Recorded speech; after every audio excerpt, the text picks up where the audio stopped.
کہ بے نمازی ایک ایسی بلا کا نام ہے کہ جو ساری گھر کی برکتوں کو لے جاتا ہے، کہ وہ جانتی ہے کہ اس کے ارد گرد منحوسیت کا ایک ایسا حالہ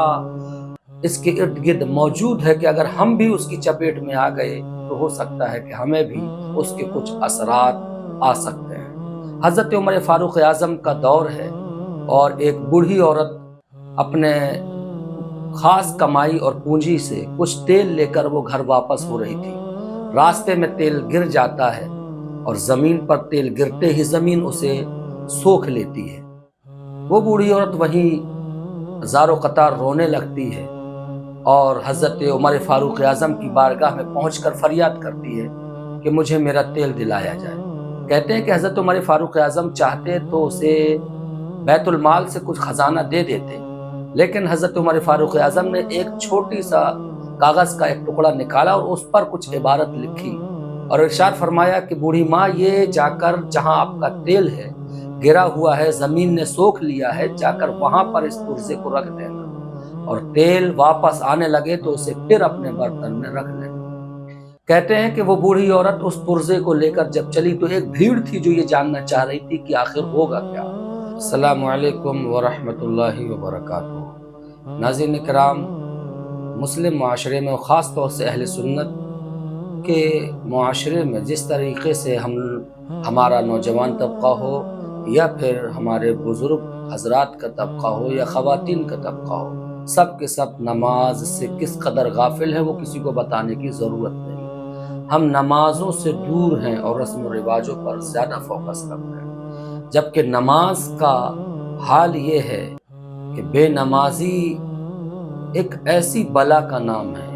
کہ جو ساری گھر کی برکتوں کو لے جاتا ہے، اور بے نمازی سے نہ صرف یہ کہ ماحول پراگندہ ہوتا ہے بلکہ اللہ کی ہر مخلوق بے نمازی سے دور رہنے کی کوشش کرتی ہے، اس لیے کہ وہ جانتی ہے کہ اس کے ارد گرد منحوسیت کا ایک ایسا حالہ اس کے ارد گرد موجود ہے کہ اگر ہم بھی اس کی چپیٹ میں آ گئے تو ہو سکتا ہے کہ ہمیں بھی اس کے کچھ اثرات آ سکتے ہیں۔ حضرت عمر فاروق اعظم کا دور ہے اور ایک بوڑھی عورت اپنے خاص کمائی اور پونجی سے کچھ تیل لے کر وہ گھر واپس ہو رہی تھی۔ راستے میں تیل گر جاتا ہے اور زمین پر تیل گرتے ہی زمین اسے سوکھ لیتی ہے۔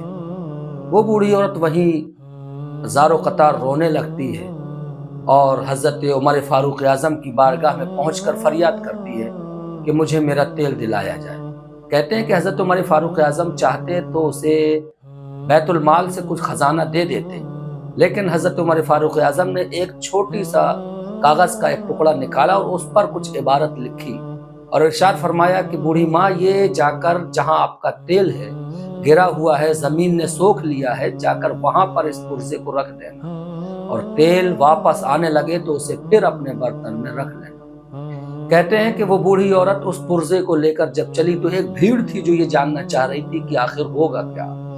ہوا وہی کہ جیسے ہی اس بوڑھی عورت نے اس پرزے کو زمین کے اس حصے پر رکھا جہاں اس کا تیل گر گیا تھا اور زمین نے اس کے تیل کو پی لیا تھا، لوگ حیرت سے اس منظر کو دیکھ رہے تھے کہ بہت تیزی کے ساتھ وہ زمین اس تیل کو واپس کر رہی تھی اور بوڑھی عورت اپنے برتن میں خوشی خوشی اس تیل کو بھر رہی تھی۔ شاید یہ ایک بوڑھی عورت کے لیے یہی یہ بات ختم ہو گئی کہ اس کا تیل اسے مل گیا اور وہ جا کر اپنے گھر کا اس نے رخ کیا، لیکن جو دوسرے لوگ تھے انہیں حیرت تھی کہ آخر یہ کون سا وظیفہ یا کون سا تعویذ ہے یا کیا ہے جو لکھ دیا گیا، کیا قرآن کی کوئی آیت ہے جس میں یہ تاثیر ہے کہ اگر زمین پر کوئی چیز گر جائے تو پھر اسے دوبارہ واپس کیا جا سکتا ہے۔ یہ سب جاننے کے لیے سارے لوگ حضرت عمر فاروق اعظم کی بارگاہ میں پہنچے اور عرض کیا کہ اس پرزے میں ایسا کیا تھا کہ جس کی وجہ سے زمین نے اپنا سارا تیل واپس کر دیا۔ حضرت عمر فاروق اعظم نے جب اس راز سے پردہ اٹھایا تو لوگ اپنے سر پکڑ لیتے ہیں، اور یہ ہمارے لیے بھی عبرت کا سامان ہے۔ آپ فرماتے ہیں، لوگوں میں نے نہ تو اس میں کوئی قرآن کی آیت لکھی اور نہ ہی کوئی اس میں وظیفہ تھا، اصل میں نے خطاب کیا تھا، میں نے زمین سے خطاب کرتے ہوئے اس میں لکھا تھا کہ اگر تو نے اس بوڑھی عورت کے تیل کو واپس نہیں کیا تو میں تیرے اندر کسی بے نمازی کو دفن کروں۔ بے نمازی کے دفن کا یہ جو وارننگ تھی، یہ سن کر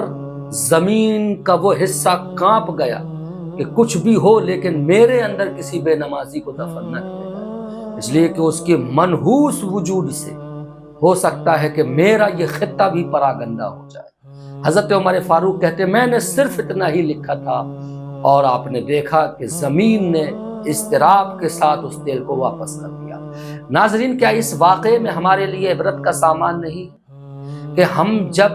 زمین کے اوپر چلتے ہیں تو ہو سکتا ہے ہمیں احساس نہ ہو، لیکن زمین کے اندر جانے کے بعد ہمارے اپنے جتنے بھی اختیارات ہیں وہ ختم ہو جاتے ہیں، اور اس کے بعد اختیارات شروع ہوتے ہیں اللہ کے، اور اللہ جس مخلوق سے جو چاہتا ہے اس کے اختیارات شروع ہوتے ہیں۔ ہمیں اور آپ کو ایک دن زمین کے اندر جانا ہے۔ کیا وہ منظر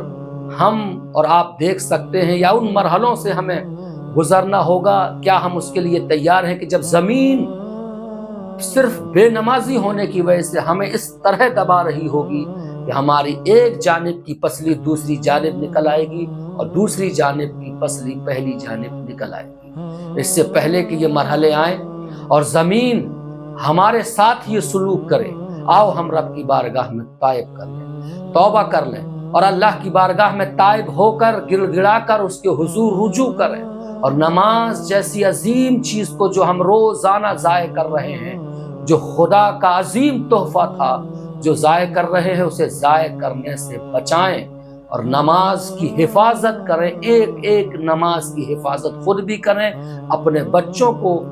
نماز کی حفاظت کا درس دیں، تاکہ جس طرح ہم زمین کے اوپر خوشحال ہیں، جب ہم زمین کے اندر پہنچیں تو زمین ہمارے ساتھ وہ سلوک نہ کرے جو سلوک وہ بے نمازی کے ساتھ کرتی ہے۔ اللہ تعالیٰ مجھے اور آپ کو توفیق عطا فرمائے۔ السلام علیکم ورحمۃ اللہ۔